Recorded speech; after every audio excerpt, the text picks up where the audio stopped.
Bonsoir à tous, bienvenue sur Eurosport pour suivre le résumé de la 6e épreuve du championnat du monde des rallyes, le Tour de Corse. C'est le deuxième rallye sur asphalte de la saison après le rallye de Catalogne qui s'est déroulé en Espagne. Le Tour de Corse, le rallye aux 1000 virages, se court en 3 étapes au Tour d'Ajaccio avec au total 17 spéciales pour une longueur de 374 km. Nous vous proposons donc ce soir la première journée de course au programme 6 spécial et près de 140 km chronométrés. Si le temps ne vient pas perturber cette épreuve, la meute des WRC en direction de Filip Bugalski et de sa Citroën Xara Kit-Car, le couple victorieux en Catalogne. On vous laisse admirer la carte pour savoir où se trouve le Tour de Corse. Après 5 épreuves, le triple champion du monde en titre, le Finlandais Tommi Mäkinen, occupe la tête de la hiérarchie. Il a commencé l'année avec 2 victoires et reste un des favoris du championnat. Le Français Didier Auriol est deuxième et c'est le spécialiste du Tour de Corse, un rallye qu'il a remporté à 6 reprises. Didier n'a pas encore gagné cette année, mais il est le seul pilote à avoir fini à chaque fois dans les points.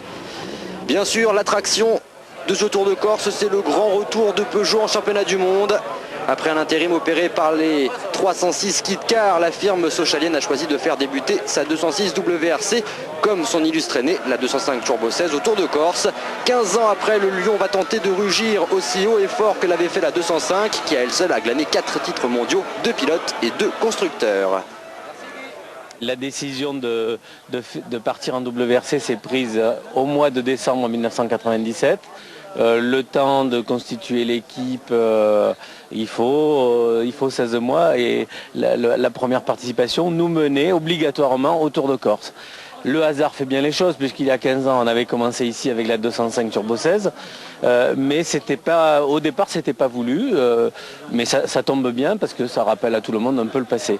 Alors c'est vrai que la réussite de la 205 Turbo 16 met beaucoup de pression à l'ensemble de l'équipe, mais on est arrivé à l'éliminer parce que nos pilotes qui ont roulé avec la voiture sont plutôt satisfaits et nous disent qu'il y a un bon potentiel sur la voiture. Alors après, on verra si dimanche soir si on est content ou si on est déçu, mais enfin la pression de toute façon on l'avait.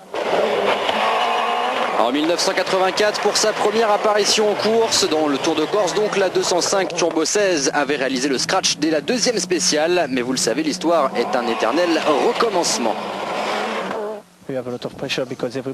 Nous avons beaucoup de pression car tout le monde attend un bon résultat de Peugeot ici. La voiture semble bonne, très efficace, peut-être pas encore assez fiable parce que trop jeune. En fait, on doit attendre. Maybe not strong enough because too young and you have to wait, we have to wait. Voilà l'avis de François Delecourt. Gilles Panizzi est l'autre pilote 206 sur asphalte. Marcus Gronholm rejoindra ces deux Français en Grèce. Et Panizzi semble quand même extrêmement confiant quant au niveau de performance de sa voiture. Il était enchanté par son comportement. Effectivement, c'est peut-être la fiabilité qui va pêcher, sait-on jamais. D'après le check-down d'hier, la voiture se comporte très bien. J'ai un excellent feeling avec. Je pense qu'en performance, la voiture a un très très gros potentiel. Je la vois très largement dans le top 6. Maintenant, la question que tout le monde se pose ici au sein de l'équipe, c'est la fiabilité. Compte tenu qu'on n'a pas tous les repères, on n'a pas suffisamment roulé pour avoir fait des endurances au niveau des pièces. Et on est un petit peu inquiet dans ce domaine. Sinon, au niveau performance, je pense que la voiture peut être pas mal. On serait déçu si on était au-delà de 5e régulièrement. Ce qu'on veut, c'est être régulièrement dans les 5 premiers. Mais on ne sait pas. On a eu quand même des petits soucis dans la mise au point. On a pris un mois et demi de retard dans le développement de la voiture au cours des essais, avec une voiture accidentée, ce qui a fait que aujourd'hui il nous manque 2 mois pour être vraiment prêt. Donc on va découvrir sur le terrain en même temps que vous. C'est pour ça que quoi qu'il arrive, j'espère que les gens seront indulgents avec nous. Alors on est prudent chez Peugeot. Du côté de Citroën, on est déjà un peu plus confiant. C'est la deuxième épreuve sur asphalte et lors de la première, Filip Bugalski a dominé les débats et a donné à une Kit-Car a offert même à une Kit-Car la toute première victoire sur une manche avec des WRC. Alors bien sûr, on prend les mêmes et on recommence en Corse avec Bugalski et Pourras. Je pense que ce sera un peu plus difficile ici en Corse pour une raison d'abord, c'est que par rapport à la Catalogne, les routes sont plus sinueuses, il y a un peu plus de relance, on a besoin de plus de motricité et avec une 2 roues, on est un peu plus handicapé qu'avec une 4 roues par rapport aux Catalogne. Et puis le deuxième problème, c'est qu'actuellement ils annoncent des orages pour samedi et dimanche, donc très difficile de dire en fonction du temps. S'il fait sec, j'espère que nous serons avec les WRC, pas forcément devant, mais en tout cas avec. S'il pleut, là, on n'a aucune chance. Le Tour de Corse, c'est une bataille presque franco-française. Didier Auriol va fêter ici sa 100e apparition dans un rallye mondial à bord de sa WRC. Sa Toyota Corolla, il est déjà 6 fois vainqueur de cette épreuve et il compte bien en remporter un 7e.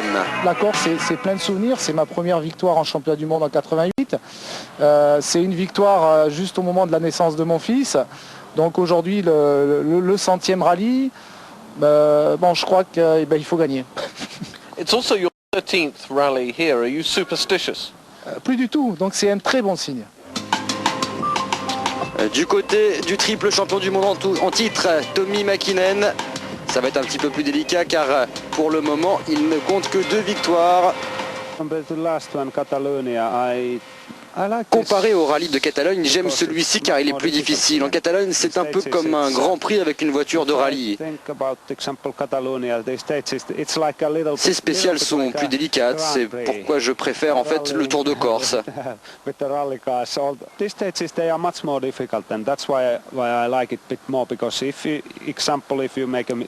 Si vous faites une petite erreur ici, ce n'est pas une grosse catastrophe en fait en Catalogne. Si vous faites une erreur, alors là vous êtes vraiment très très loin derrière. Et on le retrouve, le triple champion du monde, Tommi Mäkinen au départ avec sa Mitsubishi Lancer Evolution frappée du numéro 1. Alors il a remporté les 2 premières épreuves de la saison, mais effectivement derrière ça pousse fort. Didier Auriol actuellement 2e du classement à seulement 3 petits points du Finlandais. Et le Français, sur un tracé qu'il connaît particulièrement bien, pourrait créer la surprise et offrir à Toyota sa première victoire de l'année. En tout cas, c'est tout le mal qu'on lui souhaite. Le rallye de Corse, c'est également des paysages magnifiques, comme vous pouvez le découvrir sur nos images. Mais le plus intéressant, bien sûr, c'est la course. Et on va la retrouver dans quelques instants avec Philippe Bugalski, copiloté par Jean-Paul Chiaroni. Citroën Axara Kit-Car numéro 12. Ils sont juste avant la première spéciale, en pleine concentration. Le vainqueur du rallye de Catalogne va malheureusement terminer seulement 7e de cette première spéciale, pas complètement dans le rythme. Colin McRae, auteur de 2 victoires avec sa surprenante Ford Focus, va réaliser l'exploit de signer le scratch dans cette première spéciale, montrant que la Ford Focus est maintenant agile sur toutes les surfaces. Pour Simon Jean-Joseph, en revanche, ça va moins bien se passer. Le Martiniquais va devoir abandonner sur problème électrique. Carlos Sainz, lors de cette première spéciale, va réaliser le 2e chrono à la bord de sa Toyota Corolla WRC. L'Espagnol se plaint de quelques petits problèmes de tenue de route inhérents aux pneumatiques. Les gommes ne sont pas encore complètement au point. Les pilotes n'ont pas encore réalisé le meilleur choix. Et c'est vrai que cela se sent assez rapidement. Didier Auriol a réalisé le 3e meilleur temps dans cette première spéciale longue de 26 km. Et on retrouve François Delecourt pour sa toute première apparition en rallye. La 206 WRC semble bien née. François Delecourt va réaliser le 4e meilleur temps de cette première spéciale. Et encore, il a eu quelques petits soucis, quelques petites alertes dans cette spéciale avec un petit problème sur la commande électrique de boîte de vitesse. Mais chez Peugeot, on va réagir très très vite et améliorer tout de suite ce petit inconvénient. En tout cas, les 206 sont là. Et apparemment, elles peuvent bien faire. Delecourt, donc 4e de cette première spéciale. Panizzi, un petit peu plus loin, la 8e place. C'est Tommi Mäkinen qui va avoir quelques problèmes de frein sur cette spéciale. Ses freins vont être soumis à rude épreuve. Il va devoir un petit peu lever le pied et ralentir un petit peu sa cadence. Il ne sera que 9e au terme de cette première étape. Tommi Mäkinen un petit peu déçu de cette performance en raison de ce petit problème de frein, mais nous sommes sûrs que Rally Art va améliorer la chose. On se retrouve juste après une petite coupure publicitaire.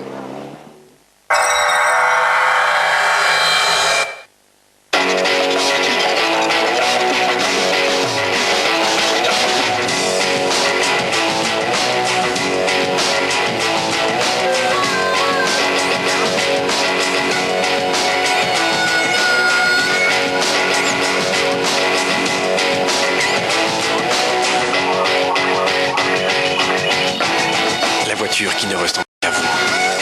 Wagon R+, original de Suzuki.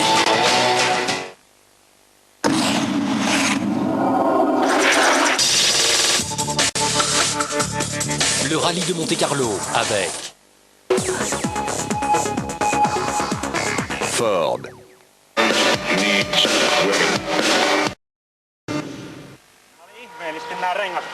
Et on retrouve Tommi Mäkinen pour ce Tour de Corse. Le Finlandais a toujours quelques petits problèmes de frein avant le départ de la 2e spéciale de ce rallye. Et malheureusement pour lui, ça va être donc très délicat de se maintenir dans le haut du tableau. Et on sait que le Finlandais n'aime pas ça. Du côté des Français maintenant, Denis Giraudet, le copilote d'Oriol, est en train de regarder ses enveloppes. Et c'est vrai que tous les pilotes se sont plaints du comportement de leur pneumatique lors de cette première spéciale. Le Tour de Corse, vous savez, c'est toujours un petit peu à part. Tommi Mäkinen au départ de la 2e spéciale. Le Finlandais va rouler à l'économie pour ne pas trop causer de problèmes à ses pneumatiques. Et malheureusement, il va réaliser seulement le 9e chrono. Ils ont perdu les freins lors de la première spéciale et donc ça n'allait pas trop bien, mais on a trouvé la raison et maintenant en fait on va essayer de remédier à ça. On a eu un problème sur la pompe de refroidissement des freins et donc ils étaient vraiment très chauds en pleine spéciale, mais donc maintenant nous avons trouvé le problème. Tout va rentrer dans l'ordre. Filip Bugalski, l'homme victorieux en Catalogne. On attend beaucoup de Bugalski, de petits bugs. Lors de ce Tour de Corse, il avait réalisé un temps tout à fait honnête dans la première spéciale. Et dans la 2e, il se rappelle au bon souvenir de tout le monde en signant le 2e chrono à 4 dixièmes seulement du meilleur temps. Je pense que les WRC ont roulé très vite dans la première spéciale, peut-être un peu trop vite, ils ont dégradé beaucoup leurs pneumatiques et c'était peut-être un petit peu dur pour la 2e spéciale pour eux. Nous, la voiture a très bien été sur l'ensemble des deux, donc je suis content. Et François Delecourt va également attaquer dans cette 2e spéciale et il va réaliser un exploit, le Français. Comme en 1984, la 206 WRC va réussir à signer un scratch dès la 2e spéciale. Et vous savez comment ça s'était terminé avec la 205 Turbo 16. Des titres de champion du monde, il y en avait eu. Et effectivement, la 206 aux mains de François Delecourt semble exceptionnelle d'efficacité. 30 mètres, droite 90. Pour gauche à fond et 20 mètres. Gauche 90. Gilles Panizzi avec la 2e 206 n'est pas en reste. Il signe le 7e temps. Il est un petit peu en retrait, mais aucun problème à signaler. Une grande satisfaction pour Peugeot, pour toute l'équipe, de se retrouver en tête dès le départ. Mais malgré tout, on est très inquiet pour l'avenir du rallye, pour la suite du rallye. Carlos Sainz est le plus rapide des autres WRC. L'Espagnol va signer le 4e chrono. Mais on sent qu'il a un petit peu de mal à suivre le rythme imposé par les leaders. Colin McRae est 5e au général après la 2e spéciale. Il n'a pas réussi à réaliser le scratch cette fois-ci. Il a été 5e lors de cette deuxième spéciale.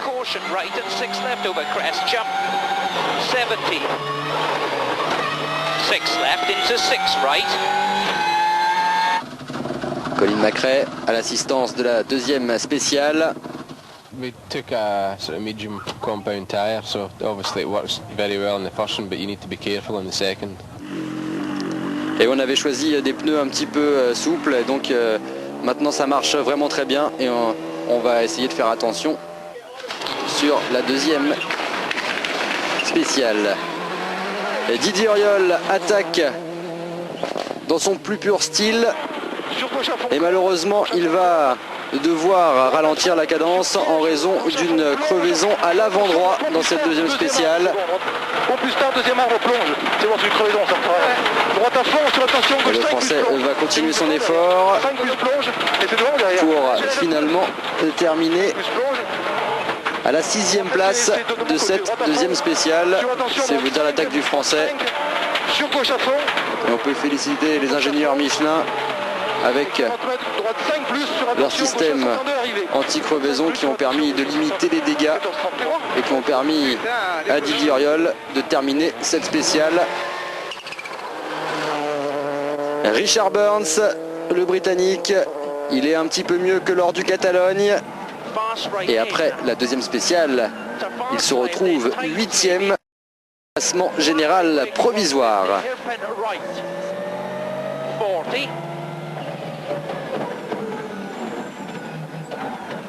Flat left, 80.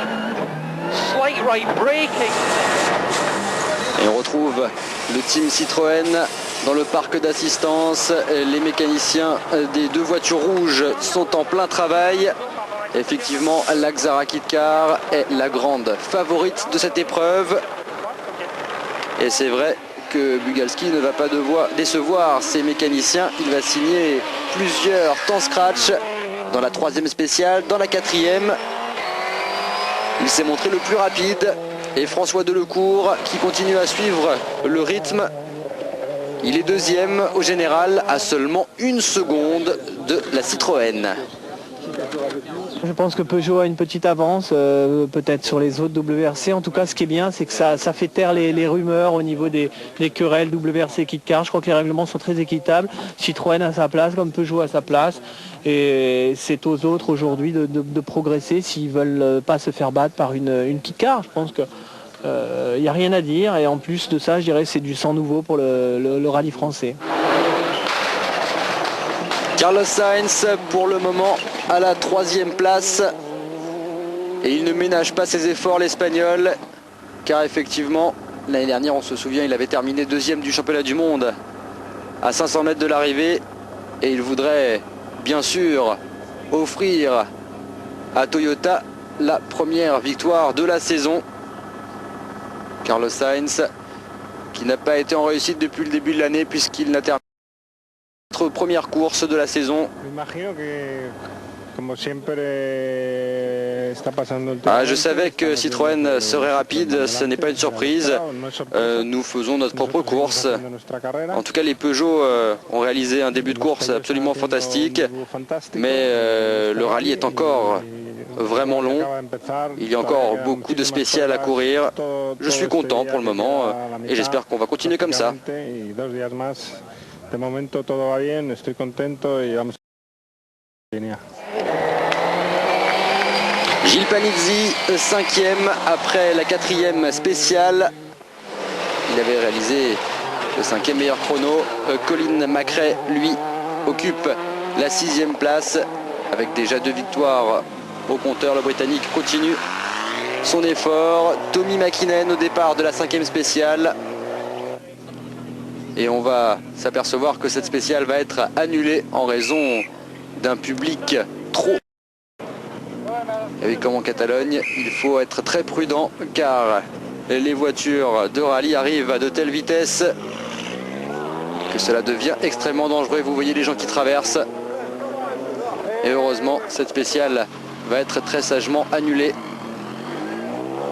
Regardez le départ de Colin McRae. Au départ de la spéciale, on se retrouve après une petite page publicitaire.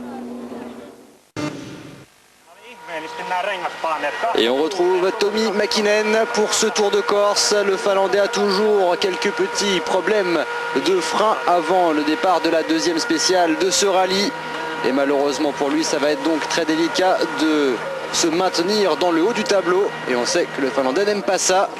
Du côté des Français maintenant, Denis Giraudet, le copilote d'Oriol, est en train de regarder ses enveloppes. Et c'est vrai que tous les pilotes se sont plaints du comportement de leur pneumatique lors de cette première spéciale. Le Tour de Corse, vous savez, c'est toujours un petit peu à part.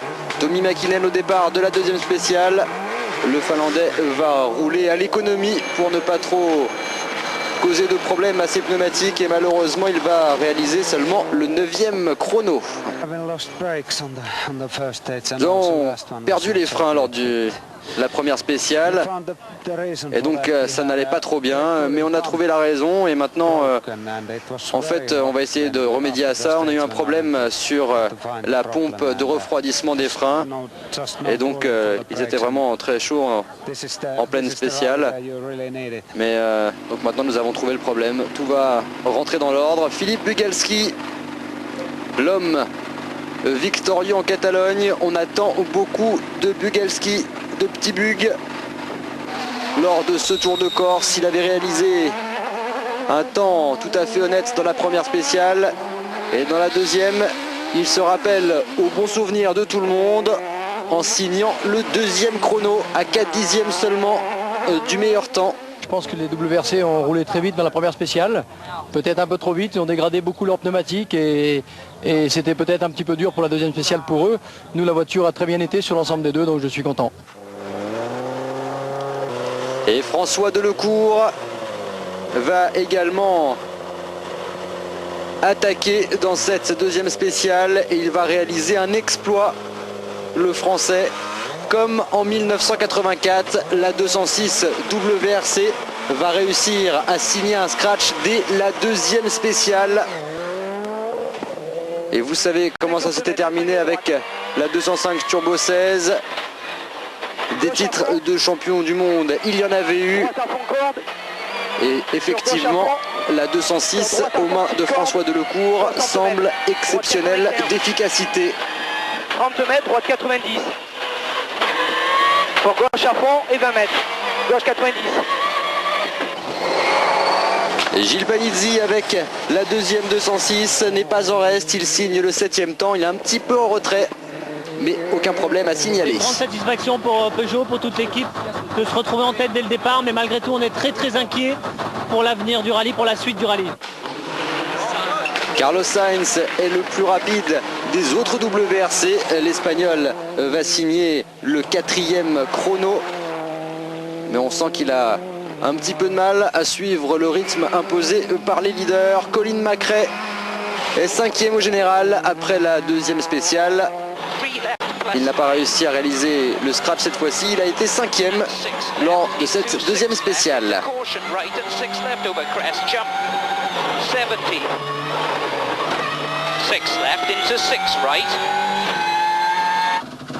Colin McRae à l'assistance de la deuxième spéciale. We took a sort of medium compound tyre, so obviously it works very well in the first one, but you need to be careful in the second.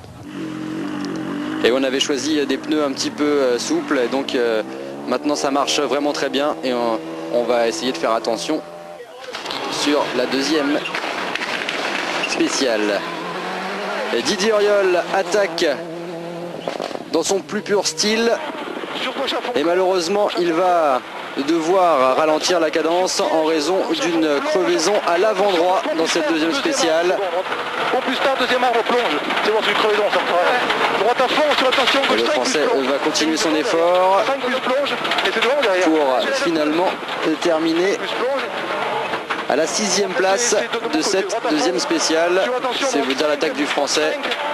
Et on peut féliciter les ingénieurs Michelin avec leur système anti-crevaison qui ont permis de limiter les dégâts et qui ont permis à Didier Auriol de terminer cette spéciale. Richard Burns, le Britannique, il est un petit peu mieux que lors du Catalogne. Et après la deuxième spéciale, il se retrouve 8e classement général provisoire.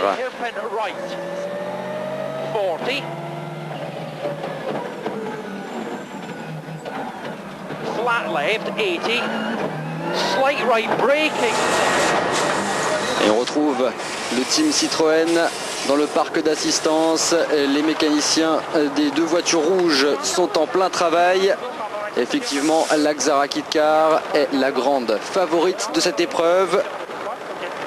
Et c'est vrai que Bugalski ne va pas décevoir ses mécaniciens. Il va signer plusieurs temps scratch dans la troisième spéciale, dans la quatrième. Il s'est montré le plus rapide. Et François Delecourt qui continue à suivre le rythme. Il est deuxième au général à seulement 1 seconde de la Citroën. Je pense que Peugeot a une petite avance, peut-être sur les autres WRC. En tout cas, ce qui est bien, c'est que ça fait taire les rumeurs au niveau des querelles WRC Kit-Car. Je crois que les règlements sont très équitables. Citroën a sa place, comme Peugeot a sa place. Et c'est aux autres aujourd'hui de progresser s'ils veulent pas se faire battre par une Kit-Car. Je pense que il n'y a rien à dire. Et en plus de ça, je dirais que c'est du sang nouveau pour le rallye français. Carlos Sainz pour le moment à la 3e place et il ne ménage pas ses efforts l'Espagnol, car effectivement l'année dernière, on se souvient, il avait terminé 2e du championnat du monde à 500 mètres de l'arrivée et il voudrait bien sûr offrir à Toyota la première victoire de la saison. Carlos Sainz qui n'a pas été en réussite depuis le début de l'année puisqu'il n'a terminé notre première course de la saison. Je savais que Citroën serait rapide, ce n'est pas une surprise. Nous faisons notre propre course. En tout cas, les Peugeot ont réalisé un début de course absolument fantastique. Mais le rallye est encore vraiment long. Il y a encore beaucoup de spéciales à courir. Je suis content pour le moment et j'espère qu'on va continuer comme ça. De momento todo va bien, estoy contento y vamos a venir. Gilles Panizzi, 5e après la 4e spéciale. Il avait réalisé le 5e meilleur chrono. Colin McRae, lui, occupe la 6e place avec déjà 2 victoires au compteur. Le Britannique continue son effort. Tommi Mäkinen au départ de la 5e spéciale. Et on va s'apercevoir que cette spéciale va être annulée en raison d'un public trop. Et comme en Catalogne, il faut être très prudent car les voitures de rallye arrivent à de telles vitesses que cela devient extrêmement dangereux. Vous voyez les gens qui traversent. Et heureusement, cette spéciale va être très sagement annulée. Regardez le départ de Colin McRae. Départ de la spéciale, on se retrouve après une petite page publicitaire.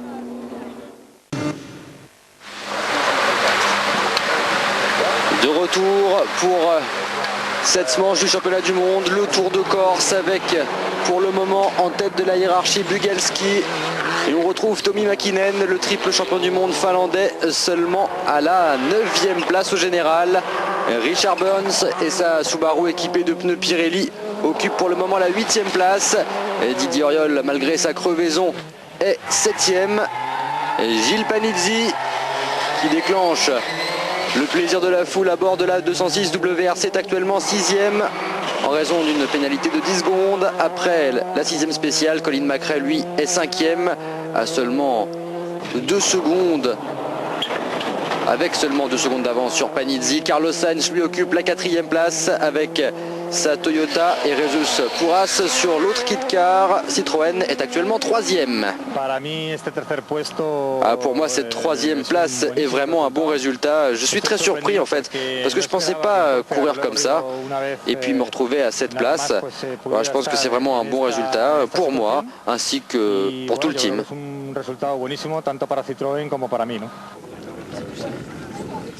Et François Delecourt à bord de la Peugeot 206 WRC continue sa démonstration.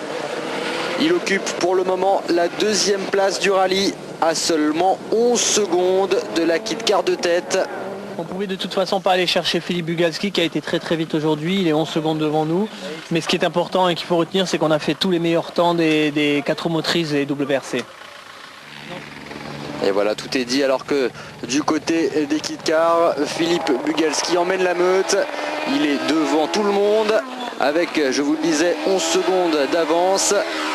Et pour le moment, si le temps reste comme cela, c'est-à-dire sec, Bugalski peut continuer à bien faire. Moi, je pense qu'on a fait une très belle course. Moi, j'ai peiné un petit peu à me réveiller et je suis pas quelqu'un qui part très très vite dans la première spéciale. Le championnat du monde, c'est long, c'est 3 jours, c'est des belles spéciales très longues. Donc on est parti sur un rythme peut-être pas assez élevé, mais sur l'ensemble des deux, en fait aujourd'hui il ne faut pas regarder spécial par spécial, il faut regarder après 2 spéciales. Et je pense que après les deux, c'est pas Macré ni Philippe Bugalski, c'était François Delecourt qui faisait le meilleur choix et la meilleure prestation, puisque c'est lui qui est rentré en tête. Donc, et ensuite on a pris la tête à partir de la 3e épreuve chronométrée. Il y a eu beaucoup de travail pour le team Citroën pour remettre la kit car, les 2 kit cars en état. En tout cas pour demain, les 2 Citroën sont les favorites pour la course. On jette un œil sur le classement. Bugalski donc en tête devant Delecourt et une autre kit car, celle de Puras.